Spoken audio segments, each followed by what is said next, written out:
Hello everyone and welcome to Our Ventura TV. I'm Sandra Siepak and we'd like to welcome to our show today Mr. Javier La Fianza. He is the CEO of the Hugh O'Brian Youth Leadership organization known as HOBY.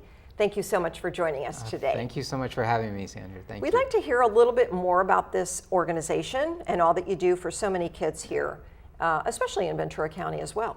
Yeah, great. So HOBY, Hugh O'Brian Youth Leadership, or as we refer to it as HOBY, we've been around since 1958. Okay. It was founded by actor Hugh O'Brian at that time after an inspirational visit with Dr. Albert Schweitzer. Since that time, we have grown substantially. We do youth leadership programs for high school students across the country and around the world.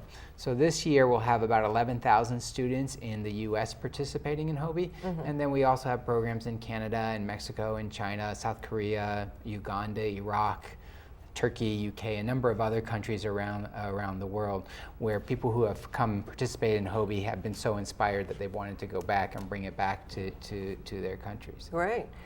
It's amazing how widespread it's become just, in the number of years. You've done a really important thing for so many students here. So for our what we figure is that since we started, we've had over 500,000 students go through this program. Great. There's some notable alumni that people would know. We have a current congressman, Sean Patrick Maloney from New York, is a HOBY alum. Mark Cuban is a HOBY alum. Former governor of Arkansas, Mike Huckabee, is a HOBY alum. We have Megan Alexander, who's a reporter with CBS and Inside Edition. She's a HOBY alum. So we have alumni who, throughout, whether they're started nonprofits, founded nonprofits, running businesses, they're throughout. Many successful people. Many success stories, yeah. And that's something that you really stress in the program. Well, what we youth leadership is very important. It is. Well, what we really stress to us, so the reason youth leadership is important, so the standard answer is that people say, well, these are the leaders of tomorrow. Yes. We don't believe that. We believe that they can be powerful and effective leaders starting today. Good. We believe that leadership is not about power or position or title. It's your actions that define you as a leader, that give you the opportunity to leader, that make you a leader.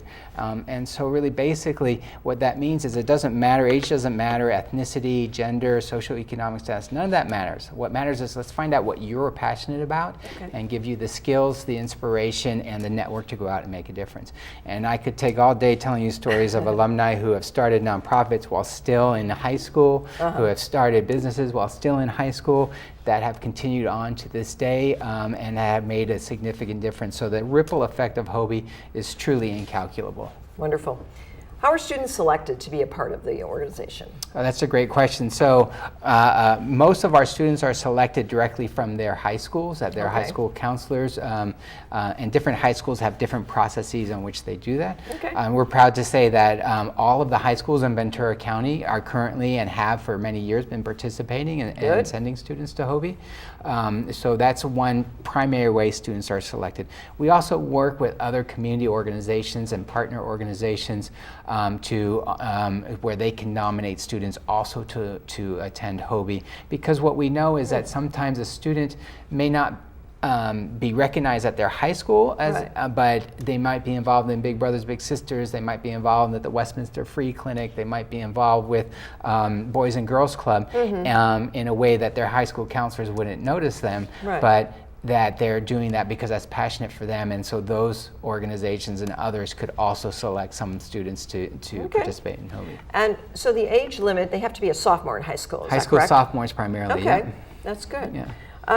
Can a student be nominated to attend? In other words, so what you're saying is many of these students can come in from other organizations and be a part. They don't always have to come through the high school system. Yeah, so a vast majority do, and we've created this community nominations program for that reason that I just articulated there, that we know that there are students who are really powerful, effective leaders in their community, and that this will then give them an opportunity to continue to participate in HOBY. So what makes it so unique to be a part of HOBY? I know that we're talking about the leadership skills and all these things, but what are some of the other things that you can touch on? So we have a curriculum that's uniquely designed to try to pull out from students what they're passionate about, to give them that inspiration to go out to make a difference, and to believe and trust in themselves. So when I talk to alumni, and I speak to alumni who from 5 years ago, 50 years ago, 10 years ago, across the range. And to a person I hear, HOBY was the first time somebody believed in me. It's the first time I was around other students who cared about things like I cared about. It's the first time I learned to believe in myself, you know. That's great. And we know that we have that kind of an impact because we have 60 years of history and 500,000 alumni who tell us that we have that kind of impact and whose actions demonstrate that kind of an impact. When someone attends a HOBY seminar, what are some of the things that they can expect to take away from that when they're a part of a seminar? And how long does a seminar take? You know, when a high school sophomore becomes a part of this, what do they take away from that? So the seminar that's been held in Ventura County for a number of years is usually at it's been at Cal Lutheran actually for quite some time. Good. It starts on a Thursday and it goes through a Sunday, so it's about 4 days. The students stay overnight on campus. And the activities, it's a mix of activities, so there may be some keynote speakers from notable people from the community. There may be some panel discussions. There's going to be a lot of small group work where, so that Cal Lutheran seminar will have about 170, 180 kids, but they're going to spend a lot of time in small groups of like 10 to 12 students, really getting to know one another, really getting to challenge one another, really getting to learn and grow from one another, as well as from the volunteers that are putting the seminar on. Now, you also have like a summit, like a leadership conference that takes place coming up. I know that you have one coming in July, up in Chicago. It's called our World Leadership Congress. So this is a yearly event that takes place every year? Yeah, it's an annual event. This is our big international conference. So this year there'll be about 450 students from about 20 countries around the world. All those countries I mentioned, plus some more. Every year there's a different mix. Of that 450 students, about 300 of whom are US-based students, and about 150 are international students. And it gives them, there's this one story from a student from Guatemala that we brought over on a scholarship one time. It's first time outside of his small community, first time obviously then outside of his country. And at the end he came up to my wife and I and was speaking to us in his Spanish and saying that he was so touched because he just never believed that people would care about him in the way that the other HOBY students were caring about him. And he realized, and what happens time and time again is students realize not just how small the world is, but how much people have in common, regardless of where they come from, where they grew up, what their socioeconomic status is, their education level is. There's so much that people have in common, and there's so much that people care about and that they want to make a difference around. So that really, WLC and makes such an impact on a child throughout their lifetime. And as they go on to other things, just being a part of this organization really opens up many doors for them.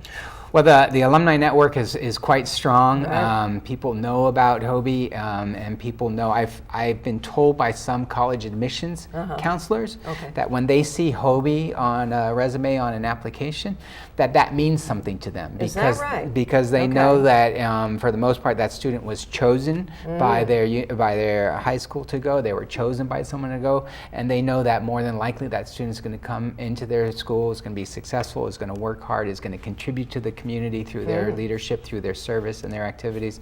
And so it's really a very, very powerful and very open network. So. Let's talk about the organization, how it is run, and what you do as far as funding and resources to keep the organization going. Let's go into that. So the organization, so we do all of these activities, and actually the paid staff is very, very small because we do all these activities, and HOBY wouldn't happen without the support of our volunteers. So every year we have over 4,000 people who are volunteering in HOBY, you know, some of whom are speakers, some of whom spend a year planning and fundraising for their programs to try and put a HOBY on. So without volunteers, HOBY doesn't exist. So we're always internally grateful for the volunteers who participate in HOBY. In addition to that, when you ask about funding, so about 70% of the time schools cover costs for the students to attend HOBY. Okay. About 20% of the time some families might do it, and about 10% is from fundraising that either we're doing or local volunteers are doing to try to make sure that the program is accessible to as many students as possible. Okay. I think one good thing is to talk about the success stories. You kind of touched on it earlier, but I really wanted to find out if you have a few that you could share with us that would be really important to know more about. Yeah. So there's a couple I really like to share. So there's a young woman from DC. Her name was Sydney, and she started a program when she was still in high school. The acronym was SOAP, which is So Others Are Protected. Okay. So she had found out that there were many incidences of diseases in Southeast Asia that could be preventable if people had access to proper sanitation, to soap, to washing their hands, as basic as washing their hands. So she created a program with some of the luxury hotels around to recycle the soap and to get it distributed out to communities and to try and help, in dealing and preventing those diseases. So that program continues to this day. So many times, some of these programs that they do put together while they're a part of HOBY continue on. Oh, absolutely. There's another one's founded over 20 years ago by a young woman, at the time a young woman who was in high school, that visits senior homes, senior communities, and spends time with seniors and helping them with makeup or playing games, or so important. just spending time and being a friend with them. And that organization is called Glamour Gals, has grown from where it started in New York to where it is currently a national and also an international organization. And many of those chapters that have been started by other HOBY alumni who have learned about the program, who also are passionate about serving seniors, and who have also decided that this is where they want to put their efforts. Now, if a student is going to be a sophomore in high school, how would they go about finding out about HOBY or getting more interest in being involved in the organization? Yeah, there's a couple ways. So the very first thing that we encourage people to do is to go to their sophomore counselor, or go to their counselor when school starts, because every September we send out information about HOBY and how to register students for HOBY to schools across the country. Okay. So just letting your counselor know that you're interested. Right. And then, as I said, each school may have a different process on how to apply. So some schools might require an essay or an interview, and other schools may do something different for that. So first and foremost is let your schools know that you're interested in doing that. Which can make such a difference. Which can make a huge difference. You can always look at our website, which is HOBY.org, and there's always information there also on how you can get involved with HOBY. So they would be able to get information from the website to use for their application? Is that what? They'll get information that will tell you where their seminar is being held, what the dates are of that. They can get information about how to apply. They can get information about the community nominations process. So if they happen to be at a school that doesn't participate in HOBY, that they can see that there's other avenues to get involved. Right, terrific. Well, thank you so much for sharing so much more about this really good organization for so many kids out there. HOBY is doing some really remarkable things for them. So thank you so very much. Thank you. We like to think so. Thank you so much for having us. Keep up the good work. Thank you so much. You too. And thank all of you for joining us today on OurVentura TV. I'm Sandra Siepak. I look forward to seeing you next time. Bye, everyone.